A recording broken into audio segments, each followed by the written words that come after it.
ওবায়দুল কাদেরের মতো লোক তো যার বাবা রাজাকার, যার চাচা রাজাকার, মুক্তিগামী মানুষের উপর অন্যায় অত্যাচার করেছে, সে তো এই ধরনের কথা বলবে। এই যে আজকের প্রধানমন্ত্রী আছেন যিনি ভোট ছাড়া আছেন, তার নামে শত শত অভিযোগ হবে। প্রথম অভিযোগ হবে বিডিআর নিয়ে। এরকম যে অভিযোগগুলো হবে তখন চোখে সবাই আজকে যে কালো চশমা আছে সেটা থাকবে না, দেখলেই বলতে হবে তুই চোর তুই চোর। সেইটা স্পষ্ট ভাবে একজনের ক্ষমতায় থেকে বাকশাল করে প্রথম গণতন্ত্রের উপর প্যারাক মেরেছিলেন, যে এটা পৃথিবীতে আসলে বিরল।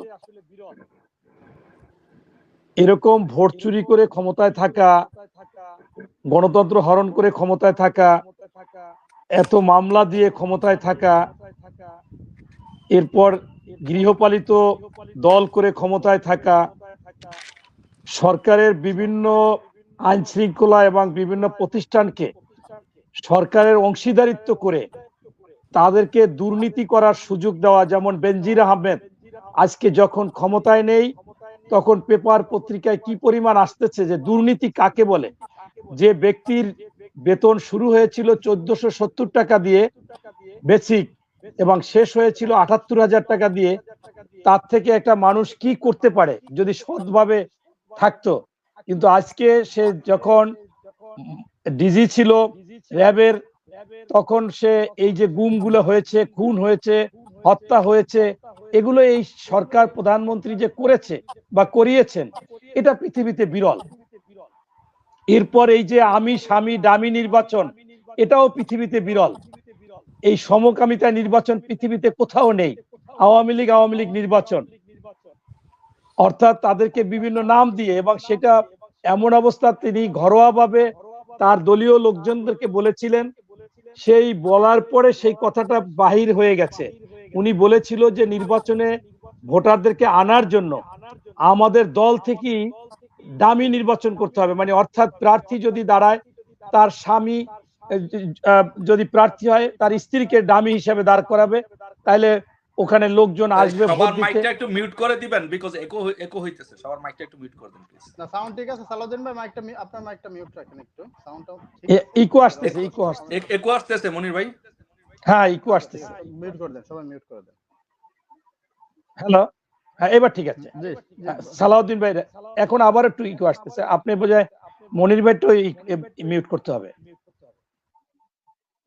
আচ্ছা, এখন এই জন্য বিরল আমি কতগুলো জিনিস এই আওয়ামী লীগের দল থেকে পেয়েছি যে তাদের মুখ থেকেই সত্য কথা বের হয়ে আসে বা এসেছে।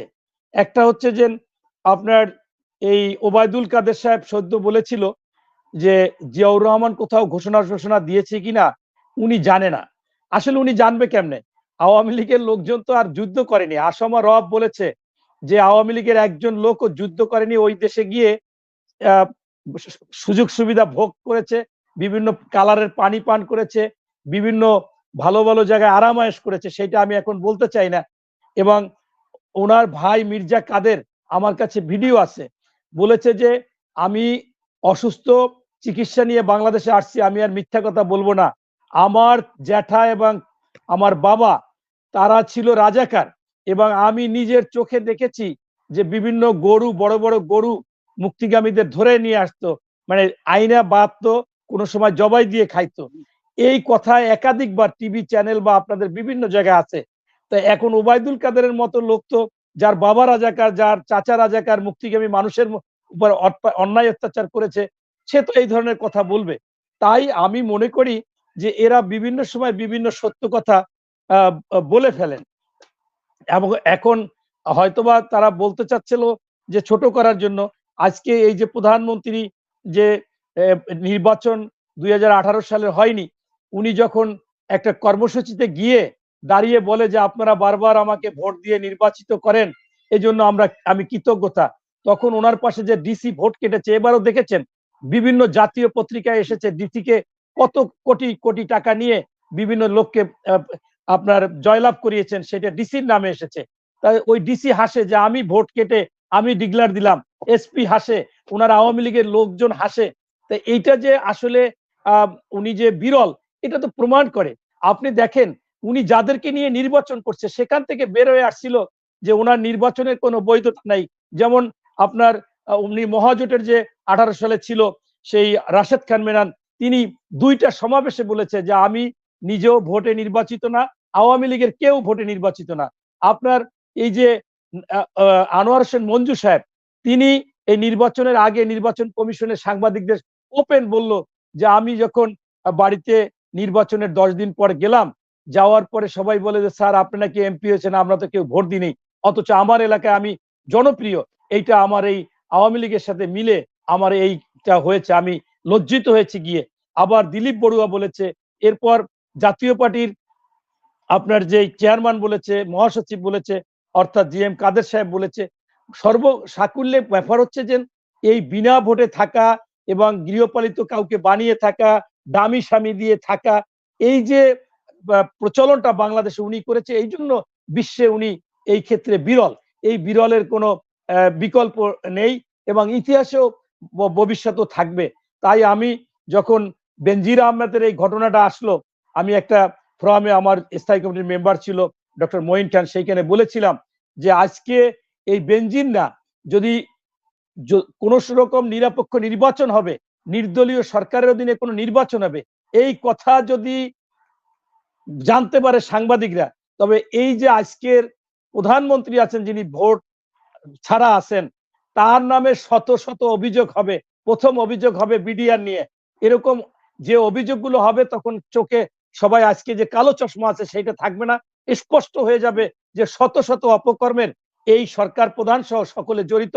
এবং এই সরকার তো স্পষ্টভাবে ওনাকে সরকার প্রধান এড়িয়ে পবিত্র সংসদে দাঁড়িয়ে বলেছিল যে আমি শেখ হাসিনা, আমাকে ছাড়া আমার দলের সবাইকে কেনা যায়। তার মানে অর্থাৎ উনি স্বীকার করে নিয়েছেন যে এই আওয়ামী লীগ প্রত্যেকে দুর্নীতিবাজ, প্রত্যেকে টাকা জোগাড় করতেছে, টাকা দুর্নীতি করতেছে, দখল করতেছে।